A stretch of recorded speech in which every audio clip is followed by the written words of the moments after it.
그거 내 대출 아니잖아. 아들의 목소리는 얼음처럼 차가웠다. 알아서 갚으셔야지. 왜 자꾸 나한테 그래? 나는 떨리는 목소리로 답했다.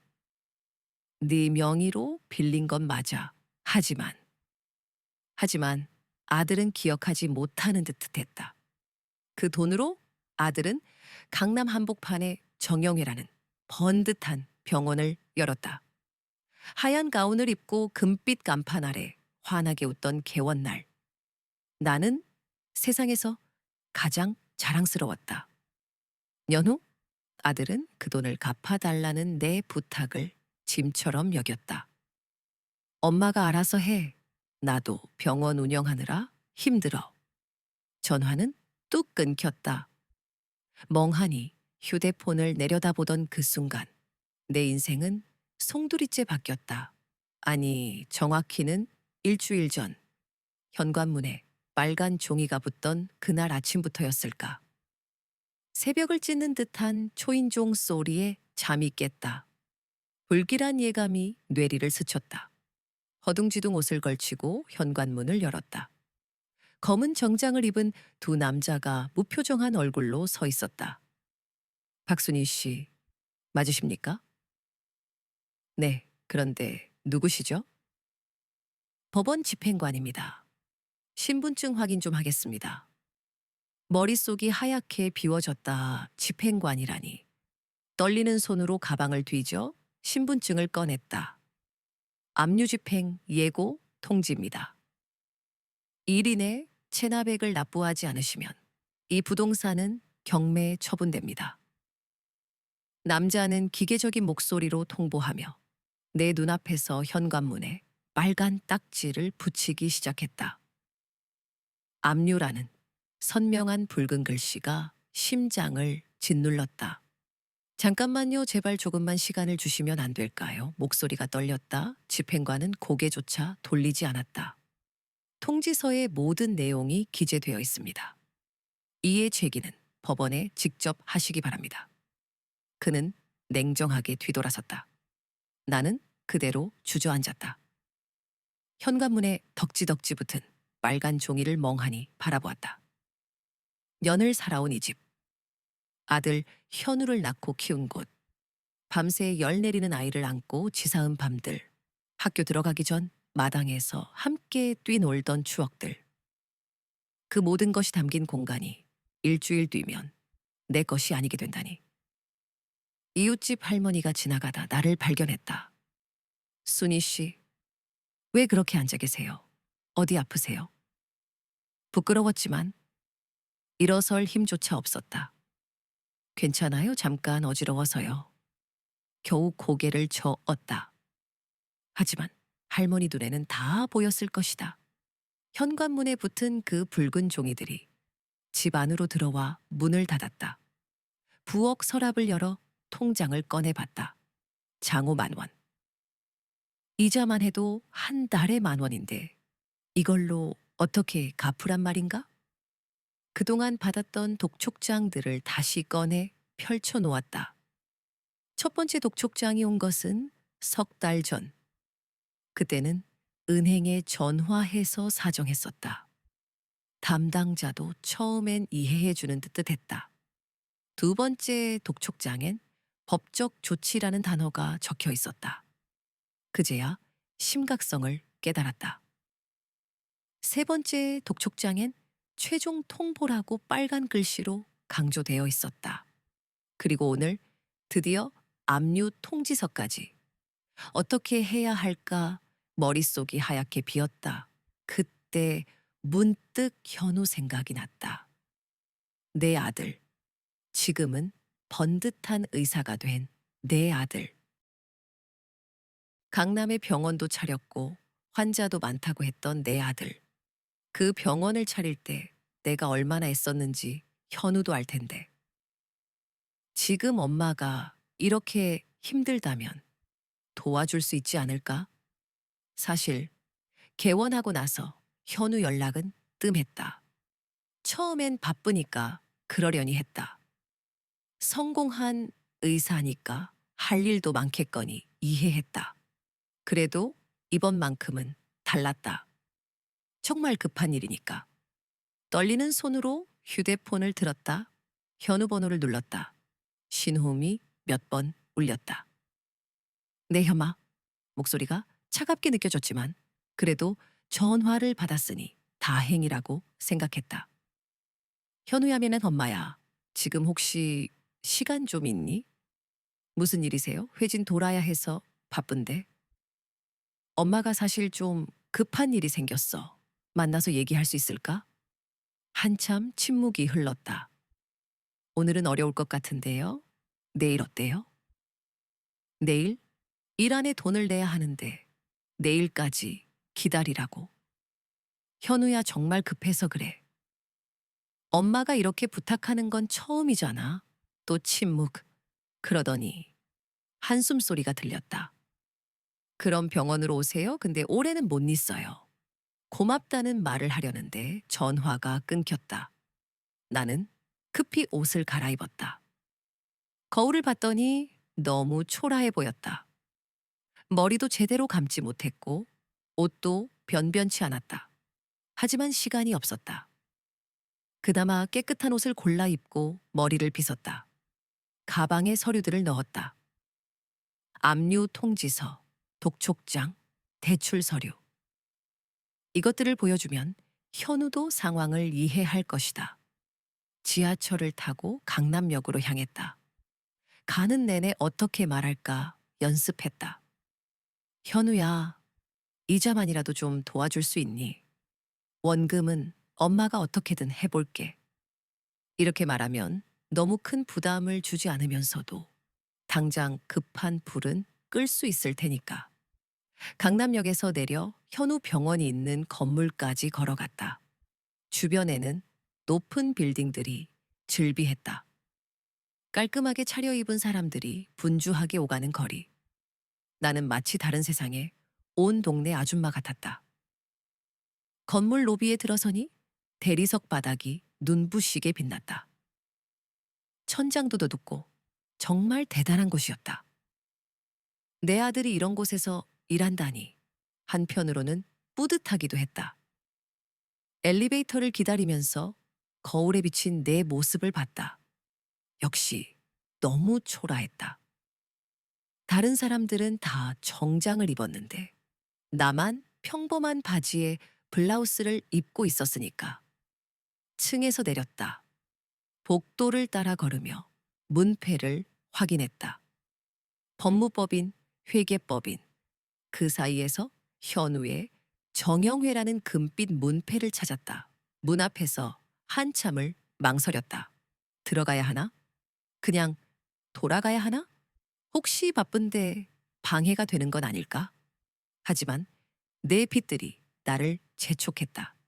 문을 열고 들어갔다. 접수대에 젊은 여직원이 앉아 있었다. 화장도 예쁘게 하고 정장도 깔끔하게 입은 여자였다. 어떻게 오셨어요? 예의 바른 목소리였지만 나를 보는 시선은 조금 의아해하는 것 같았다. 김현우 원장님 만나러 왔는데요. 예약하고 오셨나요? 예약? 아들 만나는데 예약이 필요한가요? 제가 어머니입니다. 그 말을 하는데 왜 이렇게 부끄러운지 모르겠다. 직원분이 잠깐 놀란 표정을 지으시더니 내선 전화를 들었다. 뭔가 얘기를 하는데 목소리가 작아서 잘 들리지 않았다. 잠시만 기다리세요. 지금 환자 진료 중이세요. 앉으세요. 대기실. 텅 빈 하얀 벽. 겉만 번지르르한 가구. 김현우, 의학 박사, 정형외과 전문의. 가슴 한 구석이 뭉클했다. 내 손으로 키워낸 아들. 몇 분, 아니 몇 시간이나 지난 걸까. 다리가 점점 저려왔다. 드디어 진료실 문이 열렸다. 현우. 옷, 체격. 모든 것이 달라져 있었다. 표정은 귀찮음. 갑자기 무슨 일로 오셨어요? 그렇게 바쁘다고 하셨잖아요. 목소리가 얼음장처럼 차가웠다. 급한 일이 생겨서 그래. 잠깐만. 딱 분만이라도 얘기 좀 하자. 현우가 못마땅한 듯 시계를 흘끗 봤다. 짧은 한숨. 어쩔 수 없네요. 들어오세요. 개인 상담실. 널찍한 책상 건너편. 마치 의사와 환자처럼. 가방에서 조심스럽게 서류를 꺼냈다.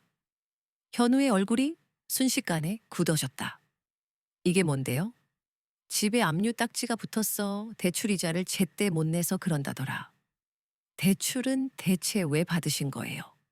어이가 없다는 듯다 현우가 되물었다. 왜 받았냐니? 현우야, 그 돈이 다 누구 때문에 필요했던 건데? 내 병원 차릴 때 보태 쓰라고 준 돈 아니었니? 현우가 고개를 가로저었다. 그건 엄마가 자발적으로 하겠다고 하신 거잖아요. 저는 솔직히 안 해도 괜찮다고 말씀드렸고요. 아니, 그게 대체 무슨 억지야? 내가 얼마나 간절하게 부탁했었니? 개원 자금이 부족하면 네 꿈을 연경 포기해야 할지도 모른다고. 엄마만이 내 유일한 희망이라고. 현우는 입을 굳게 다물었다. 지금이라도 이자만이라도 조금 도와줄 수 없겠니? 원금은 내가 어떻게든 갚아볼게. 똑똑 가벼운 노크소리. 문이 조심스럽게 열렸다. 현우의 아내. 그러니까 내 며느리였다. 무슨 일이세요? 밖에서 자꾸 소리가 들리길래. 목소리는 지나치게 정중했지만 그 눈빛은 송곳처럼 날카로웠다. 현우가 당황한 표정으로 어색하게 소개했다. 며느리는 예상치 못했다는 듯 살짝 놀라는 기색이었다. 다음부터는 미리 연락하고 오시는 게 어떨까요? 여기는 엄연히 병원이라서 이렇게 갑자기 찾아오시면 곤란해요. 말투는 예의 바랐지만 은근히 날이 서 있었다. 남편을 힐끗 쳐다보는 눈빛. 노골적인 재촉. 현우가 성큼 다가왔다. 엄마, 죄송하지만 저 정말 바빠요. 중요한 약속도 있고 이따가 집에 가서 다시 얘기해요. 정말 급해. 지금 당장 일주일밖에 시간이 없다는데 내가 어떻게 마음 편히 기다리니?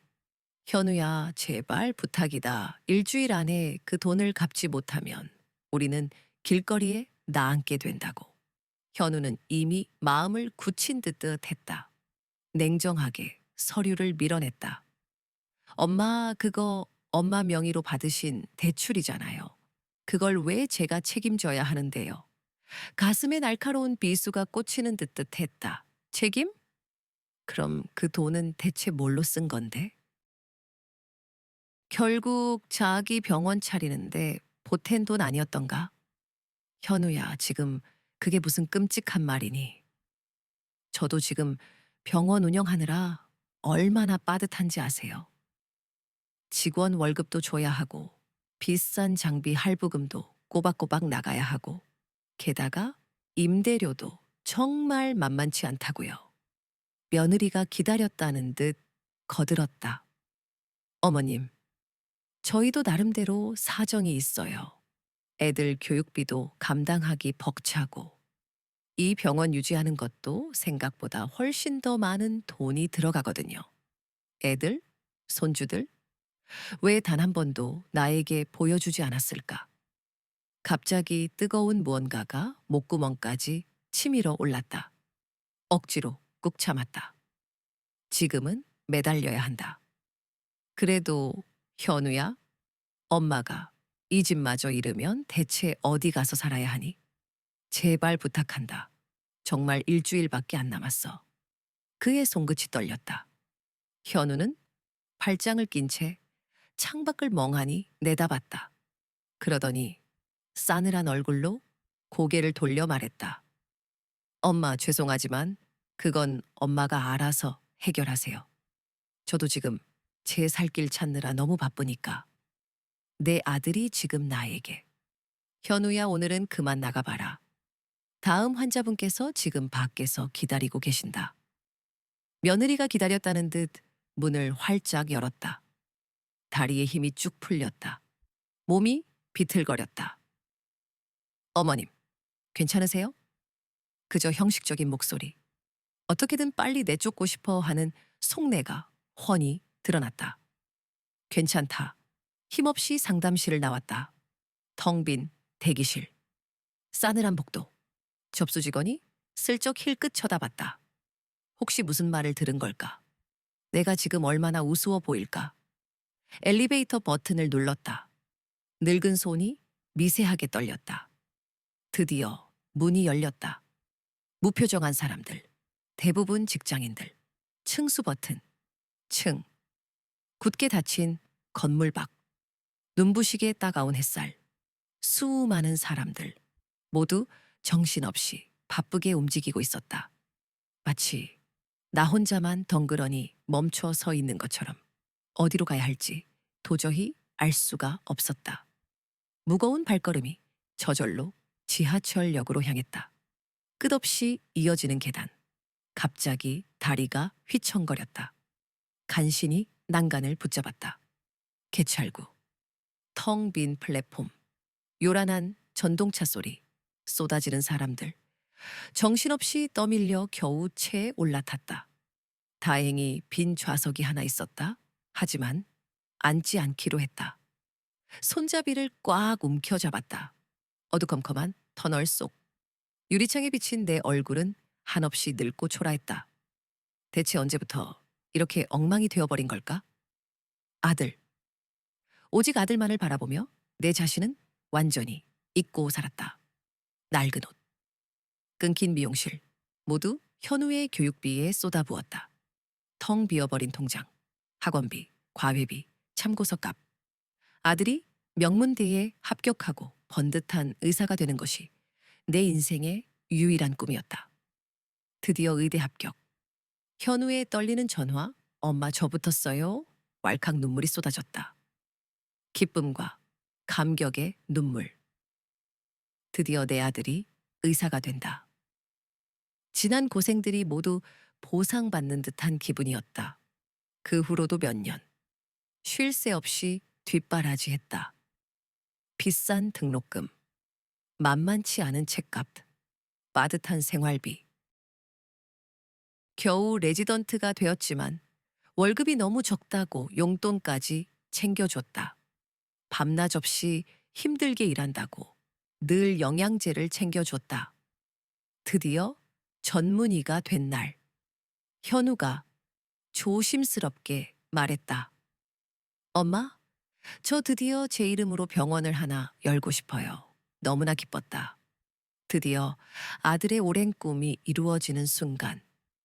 근데 엄마, 솔직히 지금 자금이 좀 부족해요. 최소 억 정도는 있어야 하는데 지금 모아둔 돈이 억밖에 없거든요. 마지막 남은 희망, 낡은 집 한 채. 엄마가 집을 담보로 대출받아 줄게. 그의 숨결이 차가웠다. 정말 엄마 고마워.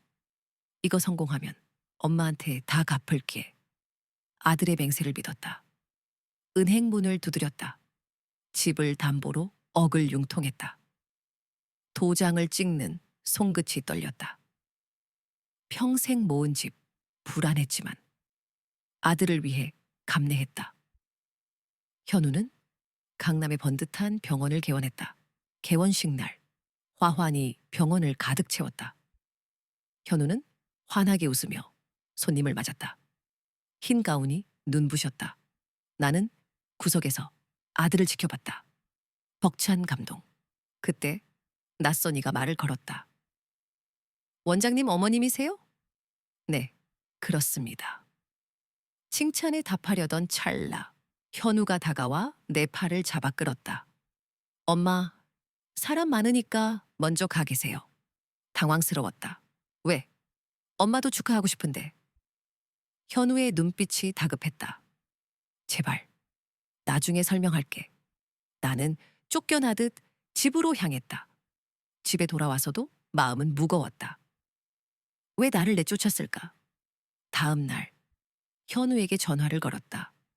어제 왜 그랬어? 엄마가 뭐 잘못했니? 아니에요, 개기 엄마. 그냥 불편하실까봐. 아들의 변명을 믿고 싶었다. 그 후 현우와의 만남은 뜸해졌다.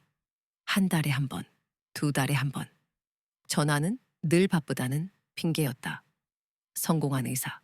당연하다고 여겼다. 대출 이자는 꼬박꼬박 냈다. 연금이 부족해 마트 시식 코너에서 일했다. 하루 시간. 다리가 붓고 아팠지만 참았다. 년이 흘렀다. 물가는 치솟고 이자는 불어났다.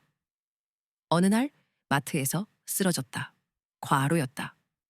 병원에서는 휴식을 권했지만 그럴 수 없었다. 며칠 후 다시 일터로 향했다. 그러던 어느 날 은행에서 전화가 왔다. 이자 연체가 계속되고 있습니다. 법적 조치를. 머릿속이 하얗게 비워졌다. 조금만 기다려주세요, 제발. 이미 석 달째 연체입니다. 독촉장이 날아들었다. 급기야 압류 통지서까지. 나는 떨리는 손으로 아들에게 전화를 걸었다. 병원에서 쫓겨나듯 지하철에서 내렸다. 집으로 향하는 발걸음이 무거웠다. 현관문에 붙은 빨간 압류 통지서. 선명한 글씨가 심장을 짓눌렀다. 거실에 주저앉아 다시 핸드폰을 들었다. 마지막 희망을 걸고 전화를 걸었다. 신호음이 길게 이어졌지만 받지 않았다. 다시 걸었다. 또 받지 않았다. 세 번째 전화. 드디어 현우가 받았다. 왜 이러세요, 내 엄마? 아까 얘기 끝났잖아요. 애원했다. 현우야, 제발 부탁이야. 이자만이라도. 현우의 목소리가 날카로워졌다. 저한테 왜 이러시는 거예요? 그건 엄마 명의로 받으신 내 병원 차리라고 받은 거잖니. 목소리가 높아졌다. 아들에게 처음으로 소리쳤다. 그거 제가 해달라고 했어요. 엄마가 하겠다고 한 거잖아요. 내가 부탁했잖아. 엄마 아니면 안 된다고 했잖아. 그래도 제 이름으로 받은 것도 아니고 엄마 명의잖아요. 그건 엄마 책임이에요. 심장이 멎을 듯 했다. 그동안 내가 너한테 쏟아부은 건 다 뭐니? 대학 등록금, 생활비, 용돈 다 어디 갔니? 그건 부모가 당연히 해줘야 하는 거 아니에요? 그걸 갑자기 왜 들먹이세요? 당연히 해줘야 하는 거라고. 현우야, 운영하느라 힘들어요. 이제 그만 전화 하세요. 현우야, 제발. 뚝. 전화가 끊겼다. 핸드폰 화면에는 통화 종료라는 글자만 덩그러니. 핸드폰이 손에서 미끄러져 떨어졌다. 바닥에 누워 천장을 바라봤다. 형광등, 불빛이 눈을 찔렀다. 이게 끝인가? 년을 키운 아들이 나를 버렸다. 내가 뭘 잘못한 걸까? 너무 사랑한 게 잘못일까? 눈물이 쉴 새 없이 흘러내렸다. 숨이 막혔다.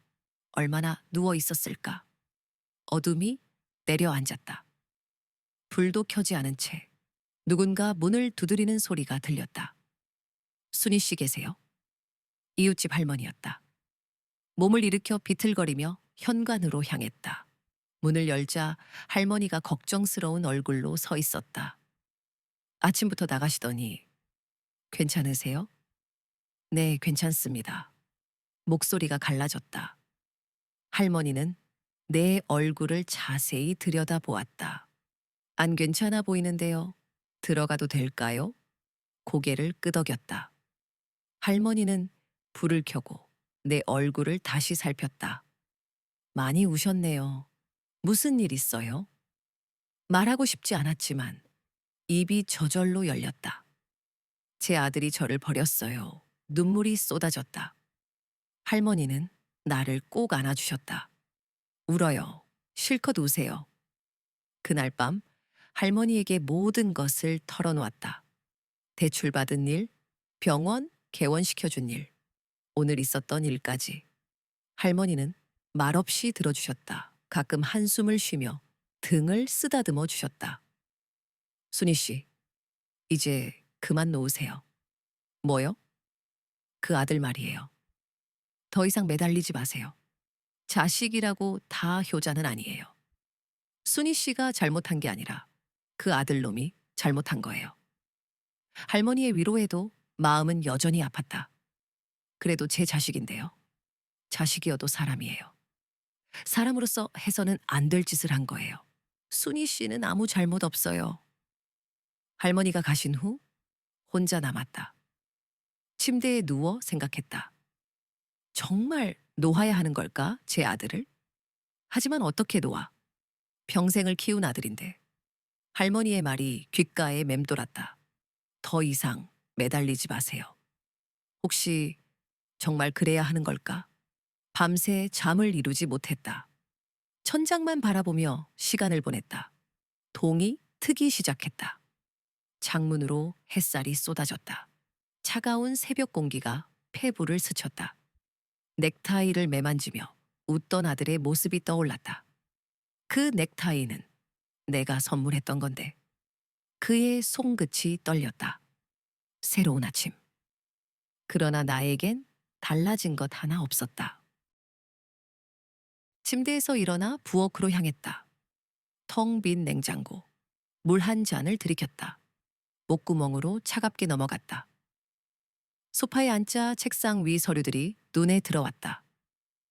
압류 통지서, 독촉장, 대출 명세서. 다시 펼쳐보았다. 1인의 미납 씨 경매 처분, 이제 일. 어떻게 해야 하나. 현우에게 다시 연락할까. 다른 방법은? 머릿속이 복잡했다. 그때 낯선 번호로 전화가 울렸다. 여보세요? 박순희 씨 댁 맞으십니까? 네, 그런데요. 법무법인 정희입니다. 압류 관련 상담 가능하신지요? 법무법인 무슨 상담? 무료 법률 상담입니다. 현재 압류 예정이신 분들께 도움을 드리고 있습니다. 무료라는 말에 솔깃했다. 상담받고 싶습니다. 사무실 방문이 어려우시면 전화 상담도 가능합니다. 전화로 할게요. 상담이 시작됐다. 변호사는 내 상황을 꼼꼼히 물었다. 대출 금액, 연체 기간, 집세, 수입까지. 아들을 위해 받은 대출이라는 사실도 털어놓았다. 어려운 상황이시네요. 하지만 방법이 없는 건 아닙니다. 정말? 신청하시는 방법이 있습니다. 분할 상환으로 집을 지킬 수 있습니다. 희망이 보였다. 어떻게 하면 되나요? 서류를 준비하셔야 합니다. 소득증명서, 재산 목록, 채무 내역 등. 지금 당장 준비할 수 있어요. 좋습니다. 내일 사무실로 오시겠습니까? 직접 뵙고 자세히 상담드리겠습니다. 네, 꼭 가겠습니다. 전화를 끊고 깊은 숨을 내쉬었다. 작은 희망이 생겼다. 없는 것보단 나았다. 그날 하루 종일 서류를 준비했다. 은행거래 내역서, 소득증명서, 대출 계약서까지 꼼꼼히 챙겼다. 다음 날 아침, 법무법인 사무실로 향했다. 작지만 깔끔한 사무실. 젊은 변호사가 나를 맞았다. 어서 오세요. 앉으세요. 변호사는 내가 준비해온 서류를 꼼꼼히 살폈다. 안경 너머 그의 눈빛이 점점 무거워졌다. 한참을 들여다보던 그가 천천히 고개를 저었다. 박순희 씨, 솔직히 말씀드리면 상황이 쉽지 않습니다. 변호사의 목소리에 안타까움이 묻어났다. 가슴이 철렁 내려앉았다. 신용 회복도 안 되나요? 떨리는 목소리. 문제는 현재 수입이 너무 적다는 겁니다. 마트 파트타임으로는 최소 변제액을 맞추기가 어렵습니다. 신용 회복도 일정 소득이 있어야 하는데. 변호사는 조심스럽게 말을 이었다. 나는 책상 위 서류들을 멍하니 바라봤다. 내 평생이 담긴 종이 몇 장. 그럼 어떻게 해야 하나요? 입술이 바짝 말랐다. 변호사가 잠시 생각하더니 입을 열었다. 몇 가지 방법이 있긴 합니다. 첫째, 아드님께 도움을 요청하는 겁니다. 의사실환이 충분히 가능하실 겁니다. 대출 자체가 아드님 병원 개원 자금이었다면 도의적으로도 아드님이 책임지시는 게 맞습니다. 그 말에 숨이 막혔다. 이미 거절당했다는 걸 어떻게 말해야 하나. 그건 어렵습니다. 겨우 그 말만 내뱉었다. 변호사는 놀란 표정이었다. 이해할 수 없다는 듯. 자식을 위해 빚을 진 부모를 외면하는 경우를 처음 본 걸까? 그렇다면 둘째 방법은 집을 파는 겁니다. 시세가 억 정도 되니까 대출억 갚고 나머지로 전세라도 얻으시면 당장의 위기는 넘길 수 있습니다. 변호사는 계산기를 두드렸다. 중개수수료랑 각종 비용 빼면 억천 정도 남을 겁니다. 그 돈으로 전세 들어가시고 나머지는 생활비로 쓰시면서 안정을 찾으시는 거죠. 내 집을 팔라고? 년을 살아온 이 집을? 현우를 낳고 키운 이 공간을? 마당에서 아들이 처음 걸음마를 떼던 날이 떠올랐다. 부엌에서 도시락을 싸며 학교 가는 아들 뒷모습을 바라보던 아침들이 스쳐 지나갔다. 다른 방법은 없나요? 간청하는 목소리. 변호사는 난처한 표정을 지었다. 안타깝지만 현실적으로는 이 두 가지가 최선입니다. 아니면 채무 조정을 신청하실 수도 있지만 그것도 일정 수입이 있어야 하고 채권자가 동의해야 합니다. 은행 쪽에서 이미 법적 절차를 밟기 시작했으니 동의를 받기도 쉽지 않을 겁니다. 잠시 망설이던 그가 덧붙였다. 솔직히 말씀드리면 가장 현실적인 건 집을 파시는 겁니다. 경매로 넘어가면 시세보다 훨씬 낮은 가격에 낙찰될 수 있어요. 그럼 빚만 남고 집도 잃게 되는 최악의 상황이 됩니다. 지금이라도 직접 매매하시면 최소한 남는 돈으로 새 출발은 하실 수 있습니다. 아무 말도 할 수 없었다. 목구멍까지 차오른 말이 다시 내려갔다. 변호사의 말이 옳다는 걸 알았다. 하지만 인정하고 싶지 않았다. 생각해 보시고 연락 주세요.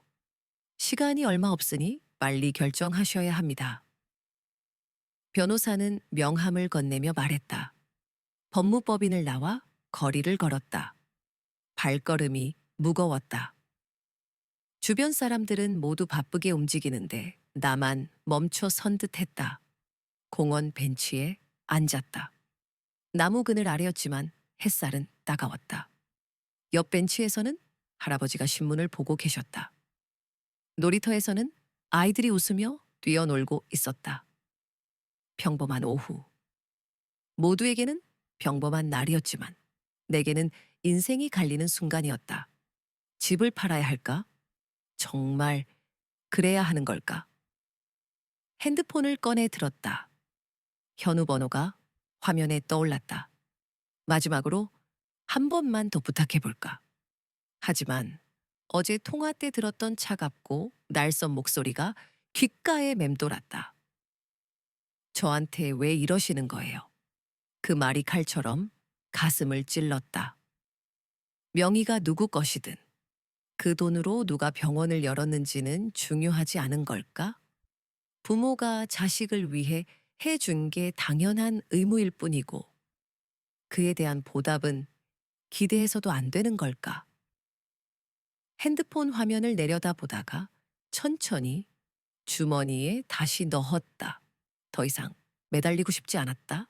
아니, 매달릴 힘이 없었다. 집으로 돌아왔다.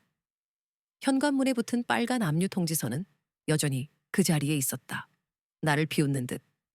집안은 조용했다. 언제나처럼 고요했지만 오늘따라 더 쓸쓸하게 느껴졌다. 거실을 천천히 둘러봤다. 소파, 텔레비전, 식탁, 책장 하나하나가 다 추억이었다. 벽에 걸린 시계는 현우가 고등학교 졸업할 때 선물한 것이었다. 엄마, 맨날 시간 보느라 힘들어 하시잖아요. 달아드릴게요. 텅 빈 집 안에 현우의 조롱이 날카롭게 울렸다. 낡은 가스레인지, 현우가 좋아하던 김치찌개, 된장찌개를 끓이던 부엌.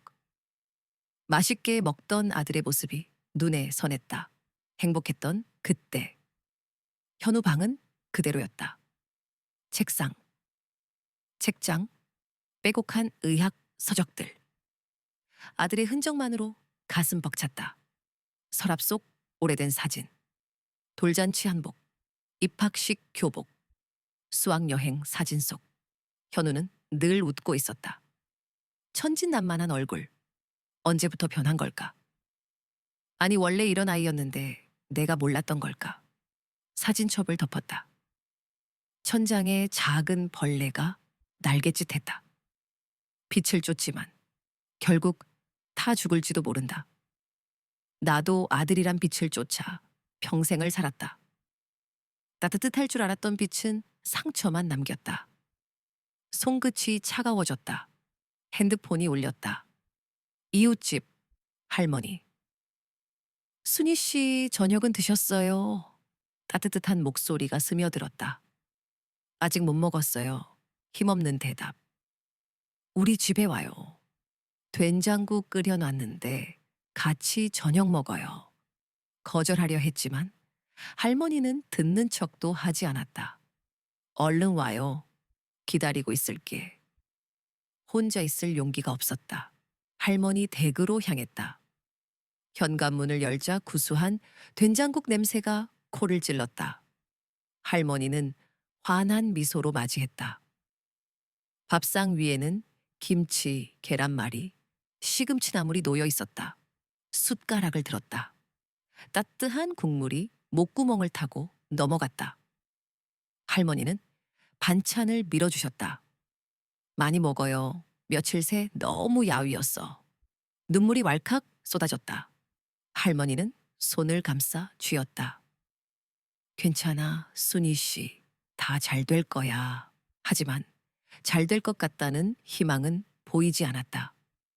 저 결국 집을 팔아야 할 것 같아요. 떨리는 목소리가 새어 나왔다. 할머니는 고개를 끄덕였다. 변호사 만나고 온 얼굴이네. 딱 보면 알아. 얼마나 힘든 결정이었을까. 할머니는 더욱 굳게 내 손을 붙잡았다. 년을 묵묵히 버텨온 집, 현우를 키운 집. 집이야 다시 구하면 되지만 순희 씨 건강은 돈으로도 못 사는 거야. 할머니의 진심 어린 목소리가 가슴을 후벼 팠다. 하지만 이 집을 팔면 정말 모든 게 끝나는 것 같아요. 현우에게 물려줄 것도 내가 기댈 것도 아무것도 남지 않아요. 절망에 잠긴 목소리가 울렸다. 할머니는 깊은 한숨을 내쉬었다. 순희 씨, 정신 똑바로 차려요. 지금 그 아들이 집을 원하기나 할까? 제 어미가 어떻게 되든 눈 하나 깜짝 안 하는 애가 뭘 안다고. 송곳처럼 날카로운 진실이 심장을 꿰뚫었다. 현우는 내가 죽든 살든 행복하든 불행하든 그 어떤 것에도 관심조차 없었다. 저는 대체 뭘 위해 이렇게 살아온 걸까요? 할머니에게 넋두리처럼 물었다. 이제 순희 씨 자신을 위해서 살아요. 남은 인생은 오롯이 당신만을 위해. 할머니가 나지막이 대답했다. 지금까지 아들만 바라보며 살았으니 이제는 당신 자신을 위해 살아봐요. 집 팔고 깨끗한 전셋집 얻어서 두 다리 쭉 펴고 편하게 사는 것도 나쁘지 않아요. 싸늘한 침묵이 감돌았다. 그날 밤 텅 빈 어둠이 내려앉은 집으로 돌아왔다. 스위치를 눌러 희미한 불빛을 밝혔다. 휑한 거실을 천천히 둘러봤다. 이제 정말 이 집과도 작별해야 한다. 낡은 소파도 낡은 책상도 빛바랜 커튼도 책상 앞에 털썩 주저앉아 낡은 노트를 꺼내 들었다. 떨리는 손으로 현우에게 라는 첫 줄을 겨우 써 내려갔지만 더 이상 아무 글자도 적을 수 없었다. 원망을 쏟아내야 할까? 아니면 아직 남아있는 그리움을 적어야 할까? 펜을 힘없이 내려놓았다. 더 이상 그 어떤 말도 떠오르지 않았다. 대신 책상 서랍 깊숙한 곳에 넣어두었던 변호사의 명함을 꺼내 들고 조심스럽게 전화를 걸었다. 늦은 시간이었지만 변호사는 다행히 전화를 받았다. 저, 낮에 상담받았던 박수은입니다. 애써 침착하려 했지만 여전히 떨리는 목소리를 감출 수 없었다. 아, 네, 기억합니다. 힘든 상담이었죠. 어떻게 하시기로 결정하셨나요? 집을 팔겠습니다. 결국 참았던 눈물이 뜨겁게 뺨을 타고 흘러내렸다. 현명한 결정입니다. 내일 사무실로 방문하시면 믿을 만한 부동산 중개업소를 소개해 드리겠습니다. 수화기 너머로 건조한 위로가 흘러나왔다. 전화를 끊고 소파에 힘없이 주저앉았다. 마침내 모든 것을 결정했다. 년이 넘는 시간 동안 켜켜이 쌓아 올린 추억들을 이제는 정리해야만 한다. 창밖 밤하늘에는 희미한 별빛이 쏟아지고 있었다. 어린 현우와 함께 돗자리를 깔고 앉아 반짝이는 별을 보며 소원을 빌었던 아련한 기억이 떠올랐다. 엄마, 나 커서 꼭 훌륭한 의사가 될 거야. 그래서 엄마 아프지 않게 평생 건강하게 해줄게. 맑고 고운 어린 현우의 목소리가 귓가에 맴돌았다. 아들이 훌륭한 의사가 되면 내 노후는 당연히 탄탄대로를 걸을 거라고 철석같이 믿었다. 하지만 아들은 정말 의사가 되었지만 정작 내 마음의 아픔은 그 누구보다 철저하게 외면했다. 오히려 칼날보다 더 날카로운 아픔을 안겨주었다. 눈앞이 흐릿하게 흐려졌다. 다음 날 아침 퀭한 눈으로 거울 앞에 섰다. 거울 속에는 낯설고 수척한 얼굴이 텅 빈 눈으로 나를 바라보고 있었다. 무거운 발걸음을 옮겨 법무법인 사무실로 향했다. 변호사는 능숙한 솜씨로 믿을 만한 부동산 중개 업소를 소개해 주었다. 소개받은 부동산에 도착했다. 중개인은 주소를 듣자마자 아, 그 동네라면 워낙 인기가 좋아서 금방 팔릴 겁니다. 기대에 찬 목소리로 말했다.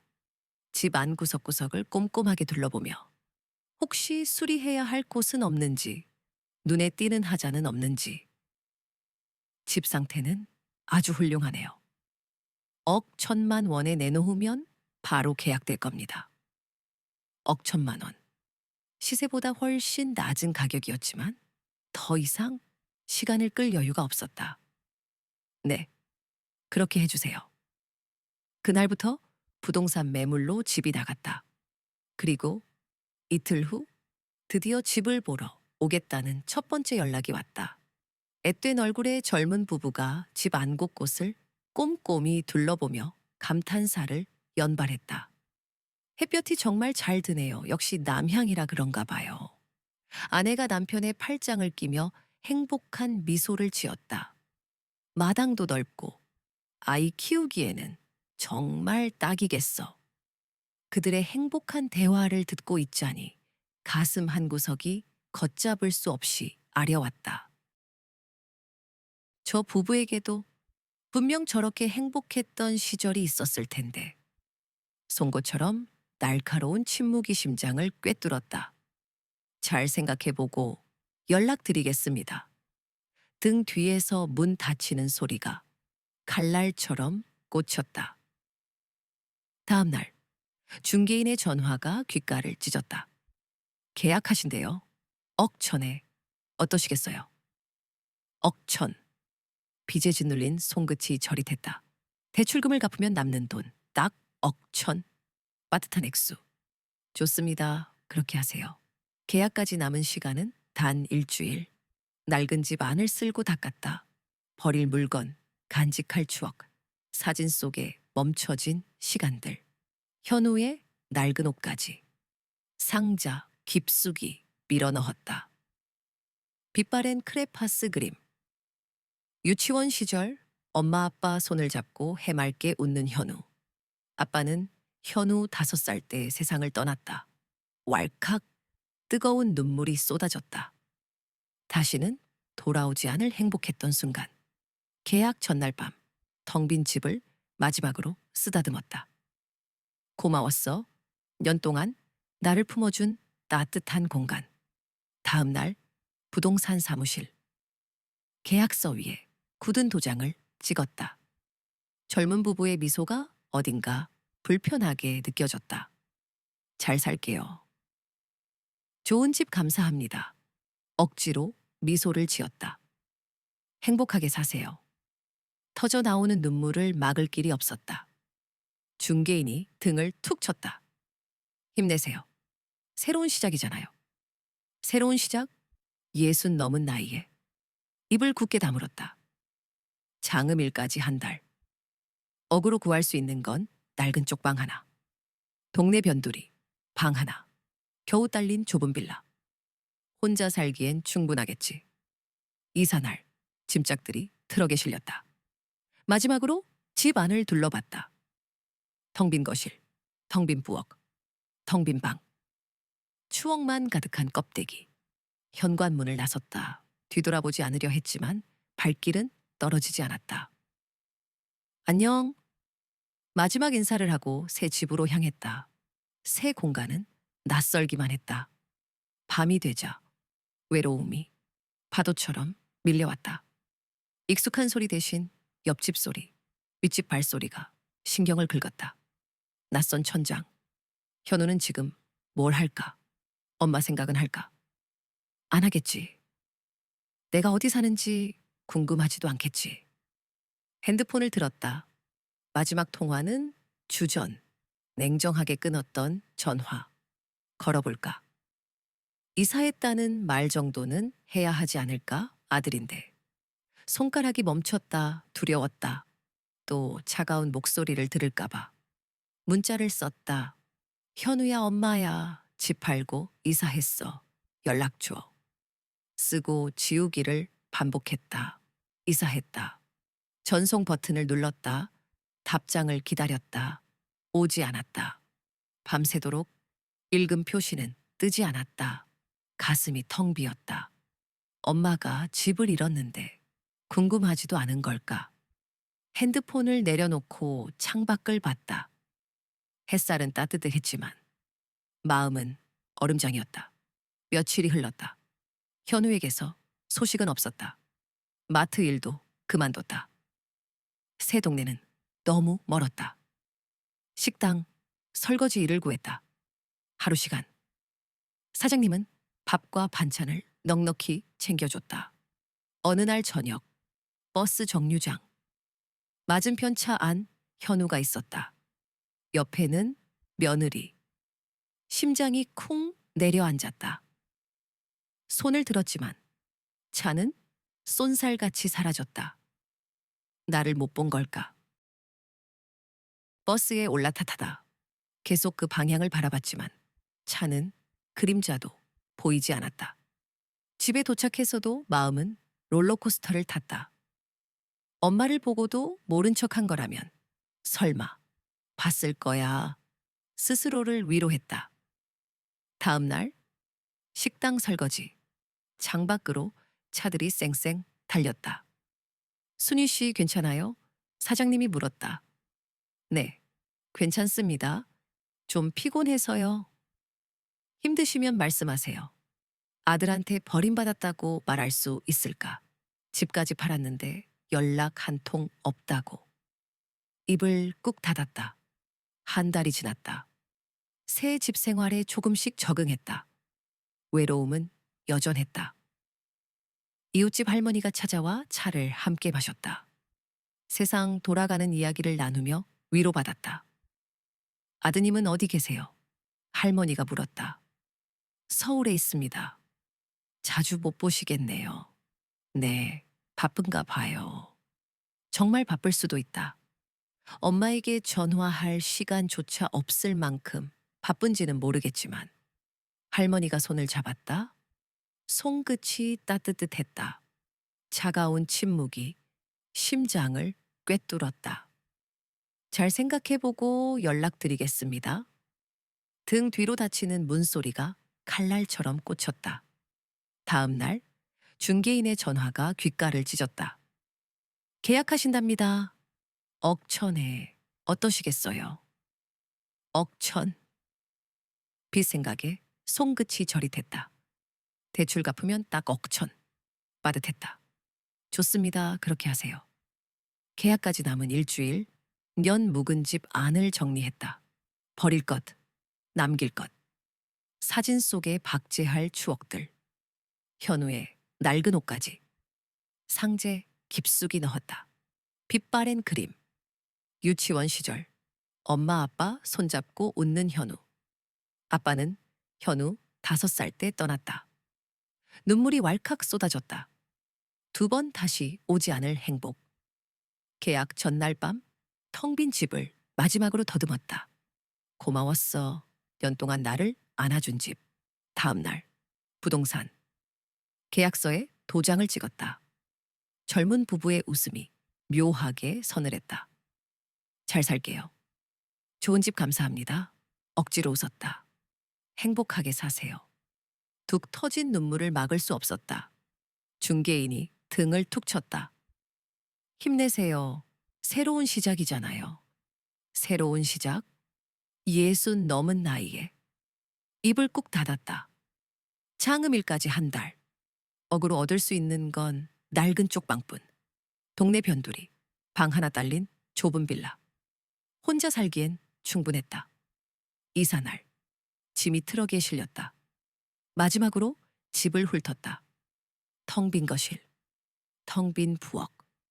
텅 빈 방. 추억만 가득한 껍데기. 현관문을 나섰다. 뒤돌아보지 않으려 했지만 시선은 굳어버린 듯 했다. 안녕? 마지막 인사를 하고 새 집으로 향했다. 새 공간은 낯설었다. 밤이 되자 외로움이 턱 밑까지 차올랐다. 익숙한 소리 대신 옆집 소리, 윗집 발소리가 신경을 긁었다. 낯선 천장. 현우는 지금 뭘 할까? 엄마 생각은 할까? 안 하겠지. 내가 어디 사는지 궁금하지도 않겠지. 핸드폰을 들었다. 마지막 통화는 주전. 냉정하게 끊었던 전화. 걸어볼까? 이사했다는 말 정도는 해야 하지 않을까? 아들인데. 손가락이 멈췄다. 두려웠다. 또 차가운 목소리를 들을까봐 문자를 썼다. 현우야, 엄마야, 집 팔고 이사했어. 연락처 쓰고 지우기를 반복했다. 이사했다. 전송 버튼을 눌렀다. 답장을 기다렸다. 오지 않았다. 밤새도록 읽음 표시는 뜨지 않았다. 가슴이 텅 비었다. 엄마가 집을 잃었는데 궁금하지도 않은 걸까? 핸드폰을 내려놓고 창밖을 봤다. 햇살은 따뜻했지만 마음은 얼음장이었다. 며칠이 흘렀다. 현우에게서 소식은 없었다. 마트 일도 그만뒀다. 새 동네는 너무 멀었다. 식당 설거지 일을 구했다. 하루 시간. 사장님은 밥과 반찬을 넉넉히 챙겨줬다. 어느 날 저녁, 버스 정류장. 맞은편 차 안 현우가 있었다. 옆에는 며느리. 심장이 쿵 내려앉았다. 손을 들었지만 차는 쏜살같이 사라졌다. 나를 못 본 걸까? 버스에 올라탔다. 계속 그 방향을 바라봤지만 차는 그림자도 보이지 않았다. 집에 도착했어도 마음은 롤러코스터를 탔다. 엄마를 보고도 모른 척한 거라면 설마 봤을 거야. 스스로를 위로했다. 다음 날 식당 설거지 창밖으로 차들이 쌩쌩 달렸다. 순희 씨, 괜찮아요? 사장님이 물었다.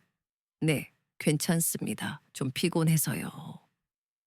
힘드시면 말씀하세요.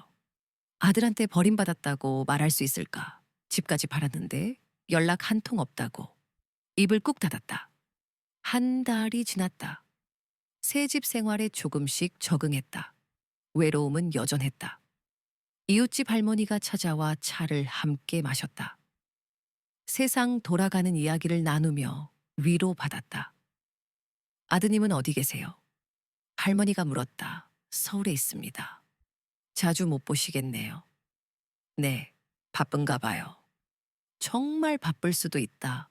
엄마에게 전화할 시간조차 없을 만큼 바쁜지는 모르겠지만 할머니가 손을 잡았다. 손끝이 따뜻했다. 순희 씨도 본인 인생 사세요. 자식 눈치 보지 말고요.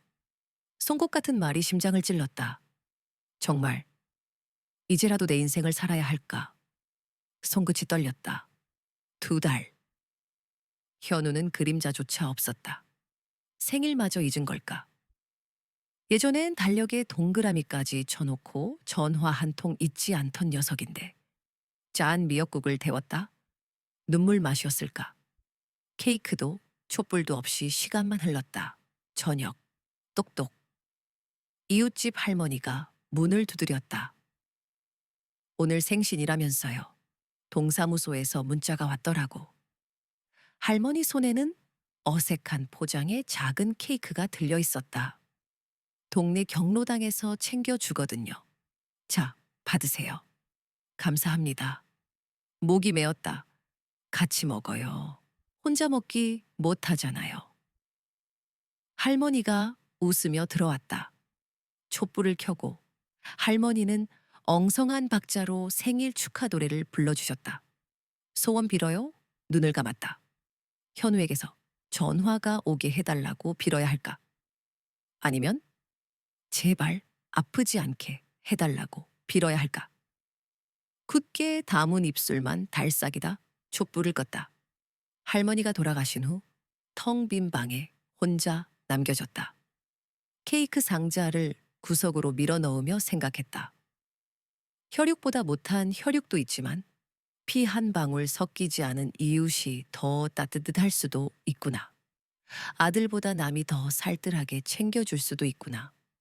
여름이 가고 가을이 왔다. 앙상한 나뭇가지 아래 낙엽이 뒹굴기 시작했다. 어느 날 식당은 손님들로 가득 찼다. 접시를 나르고 그릇을 설거지하느라 정신이 혼미해질 때 딸랑 종소리가 울렸다. 현우였다. 낯선 여자와 애또의 나이, 처음 보는 손주까지 데리고. 심장이 철렁 내려앉았다. 들고 있던 접시가 흔들렸다. 현우는 자리를 잡았다. 나를 스치듯 보았지만 모르는 사람처럼 시선을 피했다. 아니, 못 본 척하는 거겠지. 황급히 주방 깊숙이 숨었다. 이 초라한 모습은 절대로 보이고 싶지 않았다. 된장찌개 인분이요. 아이는 순한 걸로 부탁드립니다. 현우의 목소리는 예전과 다름없이 또렷했다. 며느리의 웃음소리, 아이의 옹알거리는 소리, 완벽하게 행복한 가족. 하지만 그 행복 속에 나는 없었다. 설거지를 하며 일부러 더 크게 물소리를 냈다. 미끄러운 접시를 놓치지 않으려고 손에 힘을 줬다. 사장님이 음식을 담아 가져다 주었다. 현우의 가족은 기다렸다는 듯 숟가락을 들었다. 창틀 틈새로 몰래 그 모습을 훔쳐봤다. 아이에게 밥을 먹여주는 현우. 그런 현우를 사랑스러운 눈빛으로 바라보는 며느리. 다정한 아빠. 흠잡을 데 없는 남편. 하지만 적어도 나에겐 효자가 아니었다. 식사를 마친 현우가 계산대로 걸어왔다. 나는 더욱 깊숙이 몸을 숨겼다. 잘 먹었습니다.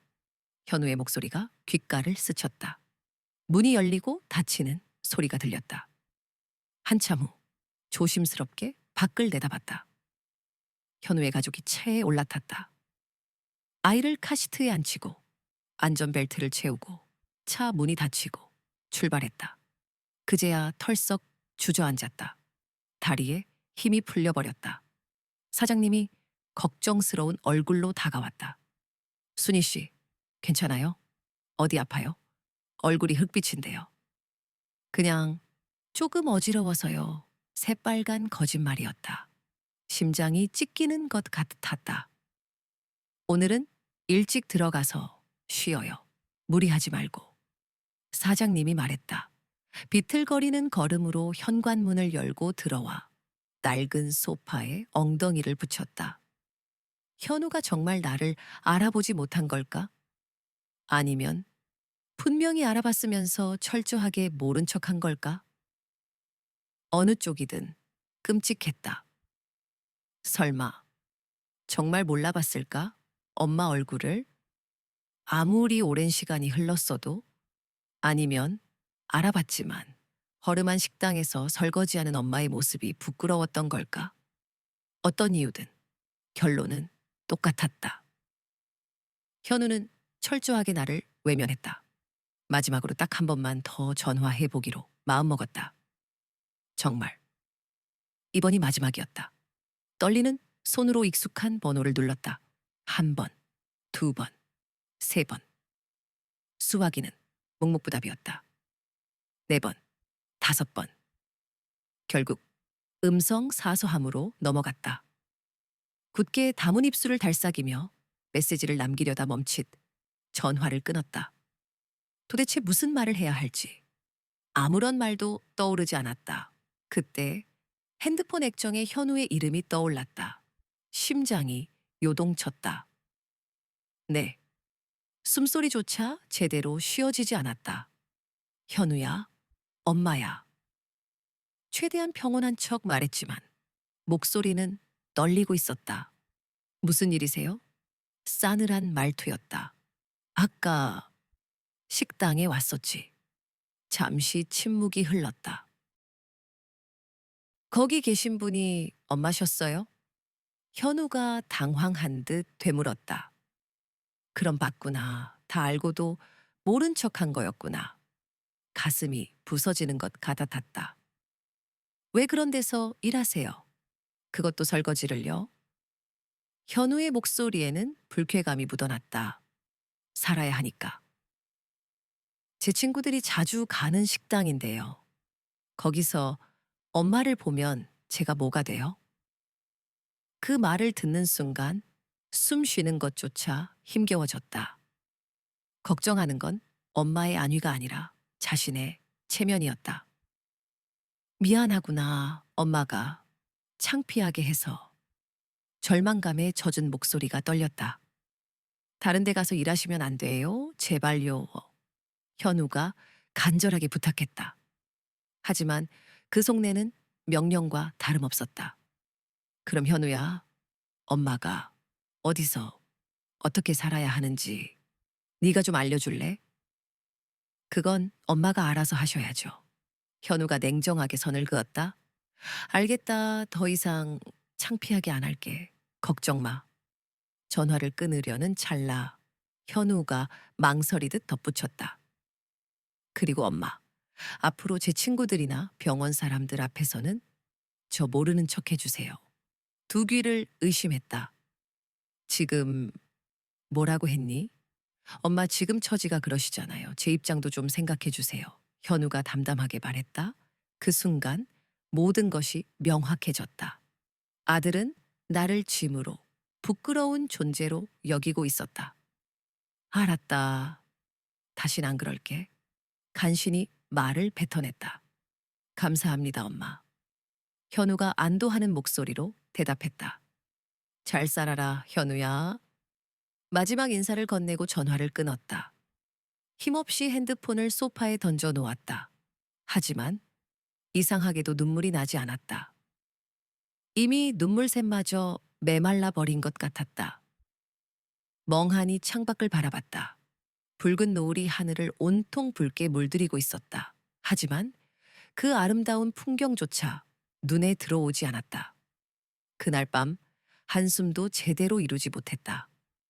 텅 빈 침대에 누워 하염없이 천장만 바라봤다. 새벽이 밝아왔다. 마침내 결심했다. 더 이상 현우에게 매달리지 않기로. 더 이상 그에게 연락하지 않기로. 아들에게 부끄러운 엄마가 되지 않기로. 아니, 더 정확히 말하자면 아예 아들이 없는 것처럼 살기로 마음먹었다. 힘겹게 몸을 일으켜 낡은 서랍을 열었다. 조심스럽게 현우의 사진들을 꺼냈다. 갓난아기 때부터 의과대학 졸업식 날까지 현우의 모든 순간이 담긴 사진들이었다. 한 장 한 장 꼼꼼하게 사진들을 바라봤다. 해맑게 웃고 있는 현우. 세상에서 가장 행복해하는 현우. 그리고 그 옆에 함께 웃고 있는 젊은 나의 모습도 보였다. 그때는 정말로 행복했었는데 상자 뚜껑이 닫히자 사진들은 옷장 깊숙이 사라졌다. 핸드폰을 든 손이 멈칫. 현우 삭제. 정말 끝일까? 아들이 먼저 지웠다. 번호, 사진, 문자 모든 흔적을. 아들은 이제 없었다. 새벽 공기가 스며드는 창가. 아들 없는 첫 아침. 두려움과 묘한 홀가분함. 기대도 실망도 없을 테니까. 새 식당, 새 사장님. 현우 친구들은 없었다. 일은 전보다 편했다. 경로당, 어색함도 잠시 새 친구들이 생겼다. 서로의 사정은 묻지 않고 웃고 떠들 뿐. 도서관, 책들이 눈앞에 펼쳐졌다. 옥상 텃밭, 상추와 고추가 자랐다. 매일 아침, 물을 주며 작은 생명력을 느꼈다. 겨울이 왔다. 혼자 맞는 겨울, 외롭지 않았다. 경로당 친구들, 이웃 할머니, 식당 사장님. 크리스마스, 경로당에서 작은 파티가 열렸다. 웃음꽃이 피었다. 집에 돌아와 창밖을 봤다. 눈이 내렸다. 핸드폰에 불이 들어왔다. 엄마 현우야?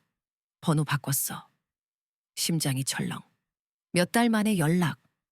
답장을 할까? 손가락이 떨렸다. 결국 답장하지 않았다. 번호도 저장하지 않았다. 더 이상 아들이 아니니까. 창밖에는 눈이 쏟아졌다. 세상이 하얗게 물들어갔다. 마음은 편안했다. 흔들리지 않았다. 새해 경로당에서 떡국을 먹었다. 할머니, 할아버지들과 새해 소망을 나눴다. 건강, 그것뿐이었다. 봄, 텃밭에 토마토를 심었다. 작은 모종이 바람에 흔들렸다. 잘 자랄렴. 식물들은 싱싱하게 자라났다. 식당 일도 계속했다. 단골 손님들이 생겼다. 평온한 날들. 아들 생각은 거의 없었다. 어느 봄 저녁, 퇴근길. 낡은 중고차가 눈에 들어왔다. 현우가 타던 바로 그 차. 불길한 예감. 발걸음을 재촉했다. 엄마. 등 뒤에서 현우 목소리가 들렸다. 돌아보지 않았다. 엄마 나야. 천천히 돌아섰다. 현우와 며느리가 서 있었다. 둘 다 초췌했다. 무슨 일이야? 차갑게 물었다. 엄마, 우리 좀 얘기할 수 있을까? 현우가 조심스럽게 말했다. 할 얘기 없어. 돌아서려 했다. 엄마 제발. 정말 급한 일이야. 현우가 팔을 잡았다. 뿌리쳤다. 연락도 안 하던 사람이 갑자기 왜 이래? 며느리가 나섰다. 어머님, 저희 정말 큰일 났어요. 제발 한 번만 들어주세요. 절박한 목소리에 마음이 흔들렸다. 여기서 얘기해. 집엔 안 들여보낼 거야. 현우가 주변을 둘러봤다. 차 안에서라도 얘기할 수 있을까? 싫어. 여기서 해. 아니면 그냥 가. 단호하게 말했다. 현우가 깊은 한숨을 쉬었다. 엄마, 나 병원에 큰 일이 생겼어. 들을 필요 없어. 단호하게 말을 잘랐다. 엄마, 제발. 목소리가 커졌다. 의료사고가 났어. 환자가 죽었어. 주변 사람들이 힐끗 쳐다봤다. 며느리가 현우 팔을 잡아 끌었다. 여보, 목소리 좀 낮춰. 현우가 목소리를 낮췄다. 엄마, 우리 진짜 큰일 났어. 유가족이 소송 걸었고 배상금이 억이야. 그래서 나한테 왜 와? 싸늘하게 물었다. 도와줘야 하지 않아. 엄마잖아. 비웃음이 터져 나왔다. 이제 와서 엄마라고 하네. 집 잃고 쫓겨날 때는 엄마 아니었잖아. 현우는 아무 말도 하지 못했다. 며느리가 다시 나섰다. 어머님, 저희가 그동안 잘못했어요. 정말 죄송해요. 하지만 지금은 정말 급해요. 급하면 다야. 내가 왜 도와줘야 하는데? 엄마가 안 도와주면 우리 어떡해? 현우 목소리가 떨렸다. 몰라. 너희가 알아서 해. 냉정하게 잘라 말했다. 엄마, 현우가 울부짖었다. 나 지금 경찰 조사받고 있어. 구속될 수도 있다고. 그건 네가 저지른 일이잖아. 내 책임이 아니야. 며느리가 다급하게 끼어들었다. 어머님, 저희 병원도 문 닫았어요. 수입이 하나도 없어요. 배상금도 못 갚고 이대로 가면 파산이에요. 그럼 파산해. 냉정하게 말했다. 엄마가 어떻게 그런 말을 해? 현우가 격하게 반응했다. 그럼 내가 뭐라고 해야 하는데? 걱정된다라고 해야 해? 안 됐다고 해야 해? 목소리가 높아졌다. 당연하지. 엄마잖아. 현우가 소리쳤다. 엄마면 다야. 집 잃어도 괜찮고 식당에서 설거지해도 괜찮고 그렇게 살아도 괜찮아? 엄마니까? 따져 물었다. 현우는 입을 열지 못했다. 며느리가 다시 나섰다. 어머님, 저희가 정말 잘못했어요. 진심으로 사과드려요. 하지만 지금은 도와주셔야 해요. 왜? 내가 왜 도와줘야 하는데? 가족이잖아요. 며느리가 대답했다. 코웃음이 나왔다. 가족이라고? 나를 창피하다고 하던 사람들이 이제 와서 가족이라고 하네. 그건 죄송하다고 분명히 말씀드렸잖아요. 며느리 목소리가 높아졌다. 침묵이 흘렀다. 손끝이 차가웠다. 어머님, 저희 정말 죽을 지경이에요. 도와주세요. 며느리가 애원했다. 죽든 살든. 그건 너희 사정이지. 매몰차게 대답했다. 어떻게 그렇게 매정하게 말씀하세요? 현우가 울먹였다. 매정? 너희가 나한테 한 짓에 비하면 아무것도 아니야. 쏘아붙였다. 저희가 잘못했어요. 용서해 주세요. 며느리가 무릎을 꿇으려고 했다. 일어나. 쇼하지 마. 차갑게 말했다. 어머님, 제발 한 번만 도와주세요. 이번 한 번만 넘기면 다시는 어머님께 손 벌릴 일 없을 거예요. 며느리가 간절하게 말했다. 다시는? 웃기지 마. 너희들은 필요할 때만 나를 찾았잖아. 비웃었다. 그건 정말 잘못했어요. 뉘우치고 있어요. 며느리가 눈물을 글썽였다. 뉘우치면 뭘 해? 이미 늦었어. 단호하게 말했다. 어머님, 저희 이제 정말 어떻게 해야 해요? 며느리가 절망적인 목소리로 말했다. 글쎄, 나도 몰라. 어깨를 으쓱했다. 엄마 이러지 마. 제발 도와줘. 현우가 애원했다. 싫어. 나는 너희 도울 마음 없어. 냉정하게 말했다. 엄마, 어떻게 자식한테 그렇게 모질게 할 수 있어? 현우가 원망스럽게 말했다. 모질다고. 너희가 나한테 한 짓을 생각해봐. 나는 이제 너희한테 아무 감정 없어. 차갑게 말했다. 엄마, 그래도 저희 엄마잖아요. 현우가 마지막 희망을 걸고 말했다. 엄마? 웃기지 마. 너희들은 나를 엄마라고 생각한 적 없어. 냉정하게 말했다. 저희가 잘못했어요. 정말 죄송해요. 며느리가 다시 사과했다. 사과? 이제 와서 사과하면 뭐가 달라져? 이미 모든 게 끝났어. 단호하게 말했다. 어머님, 제발 저희 좀 살려주세요. 며느리가 애원했다. 살든 죽든 그건 너희 선택이야. 나는 상관없어. 차갑게 말했다. 엄마 이러지 마세요. 저희 정말 힘들어요. 현우가 울먹였다. 힘들면 죽든가. 나는 이제 너희 일에 신경 안 써. 냉정하게 말했다. 어머님, 어떻게 그렇게 모질게 말씀하세요? 며느리가 원망스럽게 말했다. 모질다고? 너희가 나한테 한 짓에 비하면 아무것도 아니야. 나는 이제 너희한테 아무 감정 없어. 차갑게 말했다. 뒤돌아섰다. 잘 살아라. 짧게 말하고 가던 길을 재촉했다. 현우와 며느리의 흐느끼는 소리가 들려왔지만 돌아보지 않았다. 집으로 돌아오는 길, 가슴이 먹먹했다. 하지만 후회는 없었다. 그들은 이미 내 아들이 아니었다. 텃밭에 물을 줬다. 토마토 모종이 조금 더 자란 것 같았다. 잘 자랄렴. 나지막이 속삭였다. 저녁을 먹고 텔레비전을 켰다.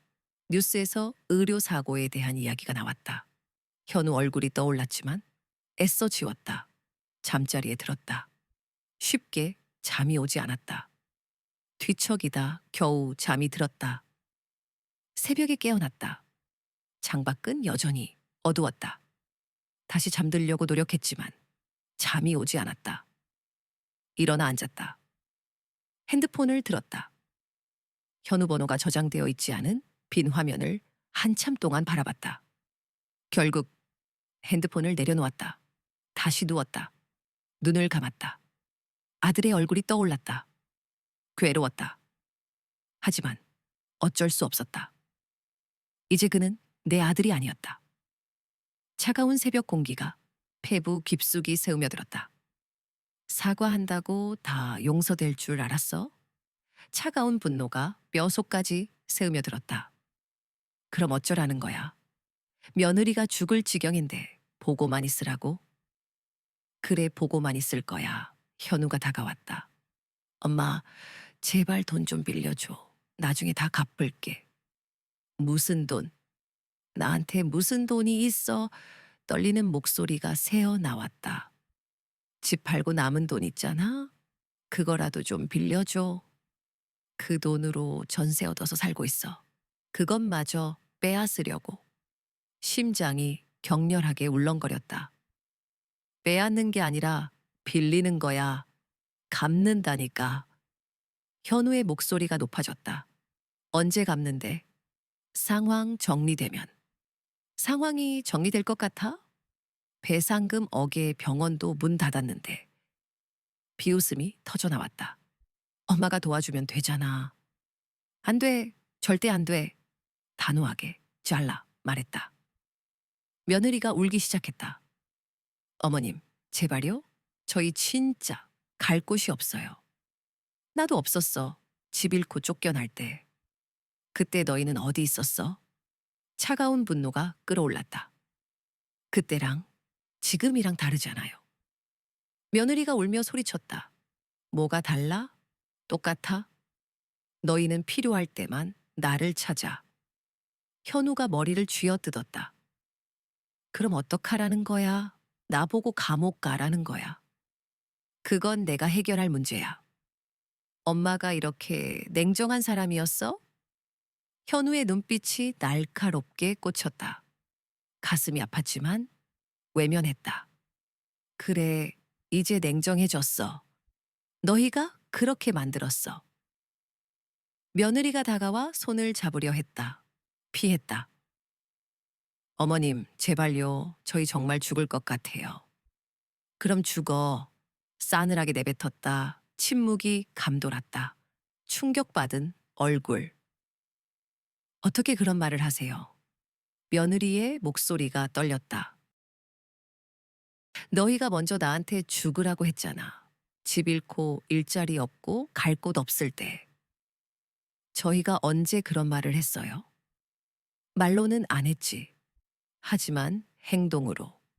연락 끊고 외면하고 창피하다라고 하면서. 현우가 벽에 주먹을 꽂았다. 진짜 답답해. 며느리가 현우를 말렸다. 여보 진정해. 진정이 돼. 엄마가 이러는데. 그래 나는 이래. 이제 알았지. 현우가 노려봤다. 엄마 후회할 거야. 뭘? 나중에 엄마가 늙어서 아플 때 누가 돌봐줄 것 같아. 협박하는 듯한 말투. 아무도 안 돌봐줘도 돼. 혼자 죽을 거야. 정말 그렇게 살 거야? 그래. 그게 내 선택이야. 며느리가 격앙된 목소리로 말했다. 어머님, 너무 하시는 거 아니에요? 저희가 이렇게 빌어도 안 도와주시겠다라는 거예요? 그래, 안 도와줘. 어머님이 지금까지 저희한테 받은 게 뭐가 있다고 그래요? 분노가 폭발했다. 받은 게 뭐가 있냐고. 내가 현우한테 해준 게 뭔데? 며느리는 말을 잇지 못했다. 대학 등록금, 생활비, 병원, 개원 자금. 내 집까지 담보로 잡혀서 빚 갚느라 쫓겨났는데 받은 게 없다고? 그건 부모가 당연히 해줘야 하는 거 아니에요? 며느리가 반박했다. 그럼 이것도 당연히 해줘야 하는 거야? 빚까지 갚아줘야 하는 거야? 며느리는 대답하지 못했다. 현우가 끼어들었다. 엄마 때문에 내가 이렇게 됐어. 뭐라고? 엄마가 나한테 제대로 가르쳐 주지 않았잖아. 돈 관리하는 법, 위기 대처하는 법. 아무것도 안 가르쳐 줬잖아. 믿을 수 없었다. 이제는 내 탓이라고? 그건 내 책임이야. 다 큰 어른이 스스로 배워야 하는 거야. 엄마가 너무 다 해줬어. 그래서 내가 혼자 못하는 거야. 그럼 이제 배워. 혼자 해봐. 차갑게 쏘아붙였다. 며느리가 흐느끼기 시작했다. 어머님이 이렇게 나오시면 저희는 정말 끝이에요. 그럼 끝나. 어떻게 그런 말을 해요? 며느리가 울며 소리쳤다. 쉬워. 너희가 나한테 했던 것처럼 하는 거야. 현우가 비틀거렸다. 차에 기대섰다. 정말 안 도와줄 거야? 마지막 희망을 묻는 듯 했다. 그래, 안 도와줘. 단호하게 잘라 말했다. 후회할 거야, 엄마. 후회 안 해. 이미 충분히 후회했어. 너를 키운 거. 현우의 얼굴이 일그러졌다. 며느리가 마지막으로 물었다. 정말 안 되겠어요? 안 돼. 대신 다른 곳에 가봐. 어디요? 너희 친정. 친정은 이미 거절했어요. 며느리의 목소리가 작게 떨렸다. 그럼 다시 가봐. 빌어봐. 나한테 매달리듯이. 친정 부모님은 안 도와주신대요. 며느리가 울먹였다. 그분들이 현명하시네. 딸 인생까지 망치고 싶지 않으신 거지.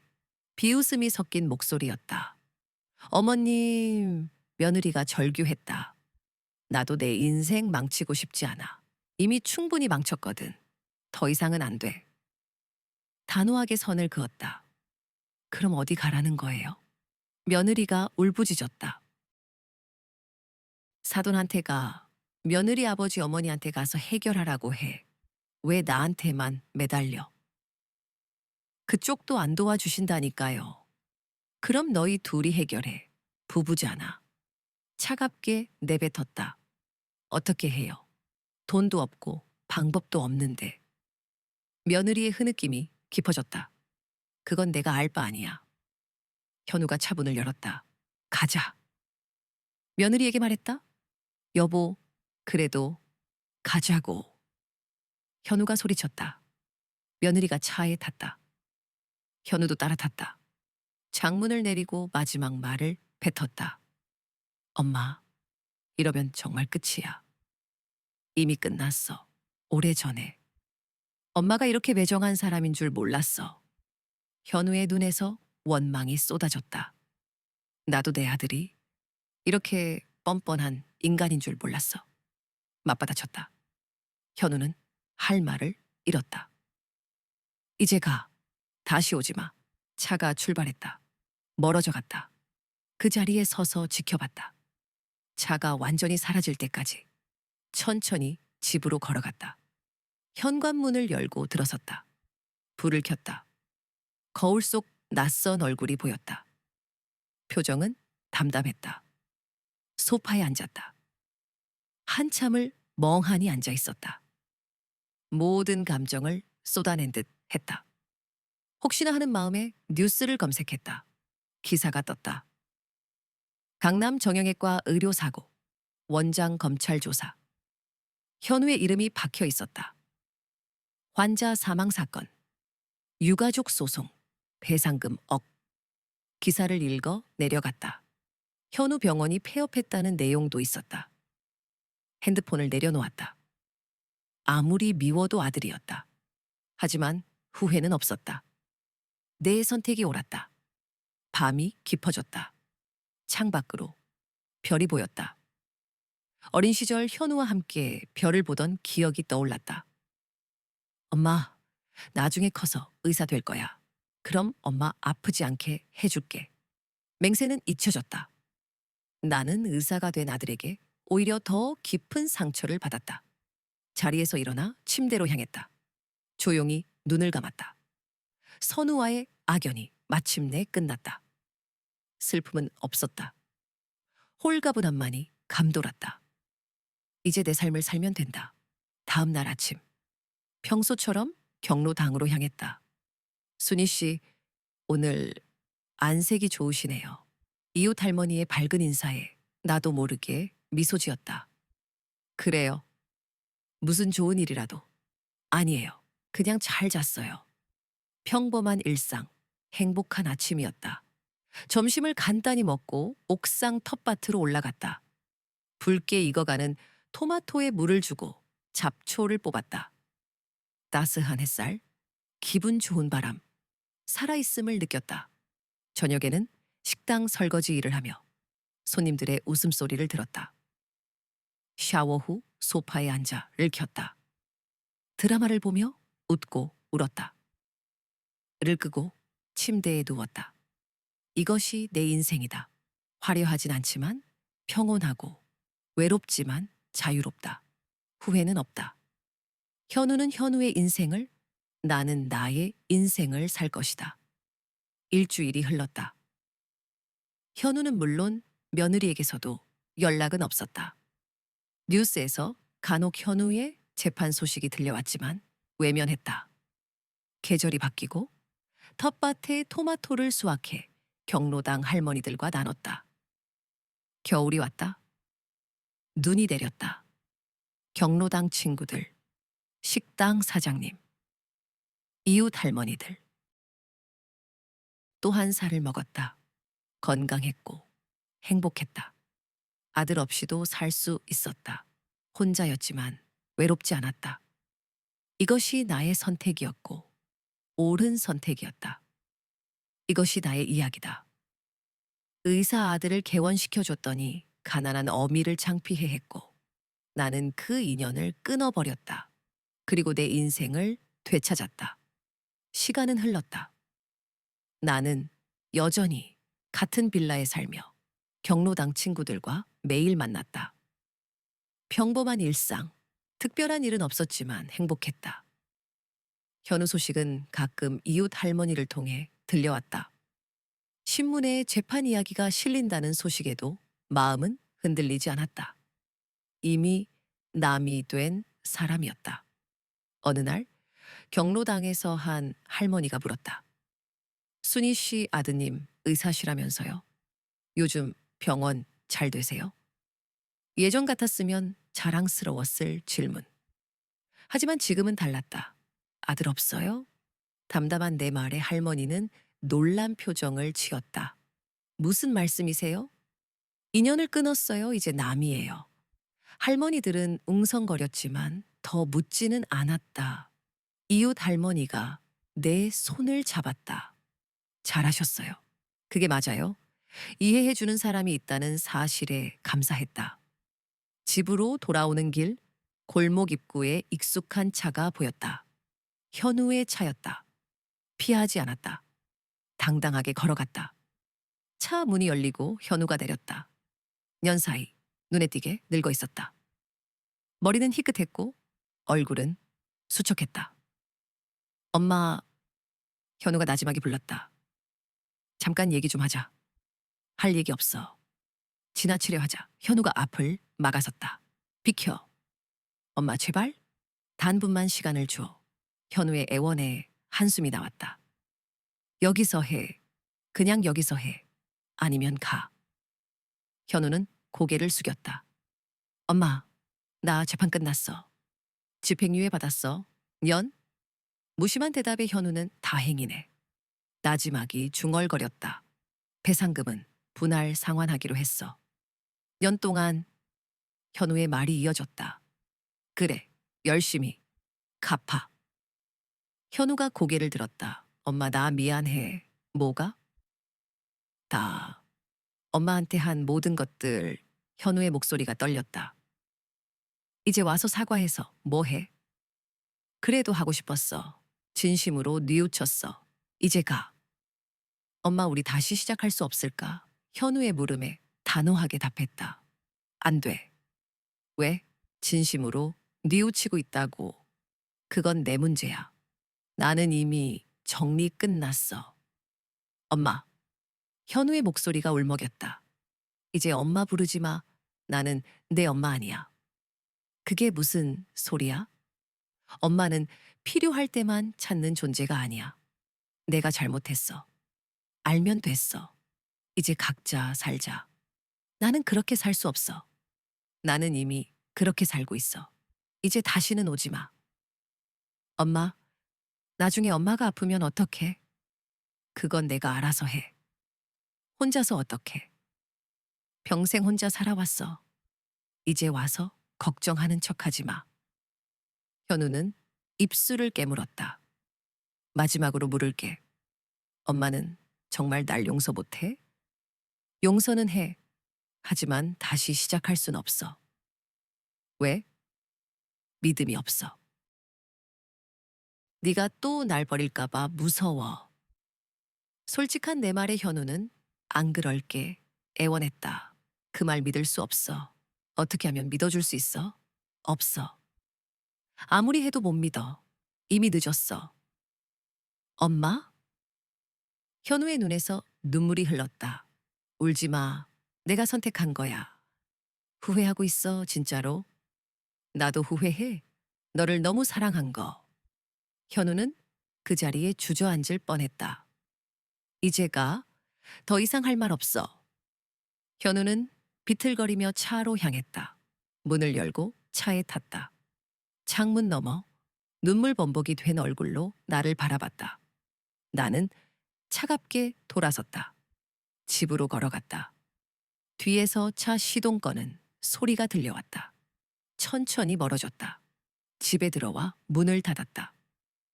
거울 속 눈물이 흐르는 내 모습이 보였다. 가슴이 찢어지는 듯 아팠다. 하지만 이것이 옳은 선택이었다. 현우와 다시 시작하면 또다시 상처받을 것이다. 또 버림받을 것이다.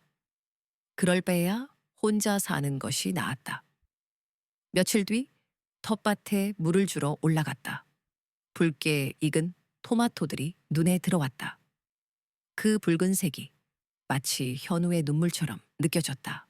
손끝이 떨렸다. 나는 고개를 저으며 애써 그 생각을 떨쳐냈다.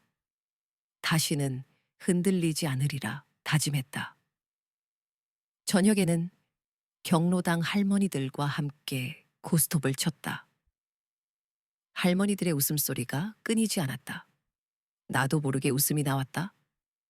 어느 날 식당에서 설거지를 하고 있는데 사장님이 나를 불렀다. 순희 씨, 잠깐만. 무슨 일인가 싶어 사장님에게 다가갔다. 순희 씨, 아드님 일 때문에 힘드시죠? 사장님의 말에 가슴이 철렁 내려앉았다. 사장님, 그 얘기는 알아요. 순희 씨 마음. 하지만 너무 그러지 마세요. 자식 이기는 부모 없다고 하잖아요. 사장님의 따뜻한 말에 눈물이 핑 돌았다. 감사합니다, 사장님. 집으로 돌아오는 길, 하늘은 맑고 푸르렀다. 하지만 내 마음은 여전히 무거웠다. 현우 생각만 하면 가슴이 답답했다. 나는 애써 다른 생각을 하려고 노력했다. 내일 경로당에서 할머니들과 함께 영화를 보러 가기로 했다. 무슨 영화를 볼까? 맛있는 팝콘도 사가야지. 그런 생각을 하며 집으로 향했다. 밤이 깊어갈수록 마음은 더욱 복잡해졌다. 잠자리에 누웠지만 잠이 오지 않았다. 천장을 바라보며 지난 날들을 떠올렸다. 현우가 어렸을 때 얼마나 예쁘고 사랑스러웠던가. 엄마, 나중에 커서 의사 될 거야. 그 맹세가 아직도 귓가에 맴도는 듯 했다. 나는 눈을 감았다. 그리고 조용히 기도했다. 현우가 부디 행복하기를. 그리고 나도 부디 이 고통에서 벗어나기를. 다음 날 아침 나는 평소처럼 경로당으로 향했다. 할머니들과 함께 영화를 보러 가는 날이었다. 하지만 발걸음은 무거웠다. 어쩌면 나는 아직 현우를 완전히 잊지 못했는지도 모른다. 하지만 괜찮다. 나는 다시 시작할 수 있다. 내 인생을 되찾을 수 있다. 나는 굳게 다짐하며 경로당 문을 열었다. 눈물을 훔치고 욕실로 향했다. 그날 밤은 깊은 잠에 빠져 꿈조차 꾸지 않았다. 다음 날 평소와 다름없이 하루를 시작했다. 경로당에 들러 점심을 먹고 텃밭을 가꿨다. 식당에서 일하며 현우 생각은 저절로 잊혀졌다. 시간은 그렇게 흘러갔다. 현우는 돌아오지 않았다. 연락조차 없었다. 정말 끝이었다. 그게 오히려 다행이었다. 나는 내 삶을 살았다. 작지만 소중한 일상들이 차곡차곡 쌓여갔다. 어느 날 이웃 할머니가 말을 걸어왔다. 순희 씨, 아들한테 연락 안 해? 안 해요. 나는 짧게 답했다. 정말 안 해? 할머니가 되물었다. 네, 이게 제 선택이에요. 나는 웃으며 말했다. 본인 인생 사는 거 쉽지 않은데. 할머니의 말에 가슴이 뭉클해졌다. 밤에 홀로 앉아 있을 때면 가끔 생각에 잠겼다. 내 선택이 과연 옳았던 걸까? 너무 매정했던 건 아닐까? 하지만 곧 고개를 저었다. 내 선택은 옳았다. 더 이상 상처받고 싶지 않았다. 더 이상 이용당하고 싶지 않았다. 나는 내 인생을 살고 싶었다. 그게 잘못된 걸까? 봄이 찾아왔다. 옥상 텃밭에 씨앗을 뿌렸다. 얼마 지나지 않아 작은 싹들이 흙을 뚫고 올라왔다. 생명이 움트는 모습을 보는 것은 언제나 경이로웠다. 마치 나도 새롭게 시작하는 기분이었다. 매일 아침 물을 주며 속삭였다. 잘 자랄렴. 우리 함께 살아보자. 식물들은 싱싱한 잎사귀로 화답하는 듯했다. 나 또한 그렇게 살아갔다. 하루하루 성실하게, 담담하게, 후회하지 않고, 뒤돌아보지 않고, 그저 앞만 보며 걸어갔다. 그것이 내가 선택한 삶이었다. 송긋이 떨렸다.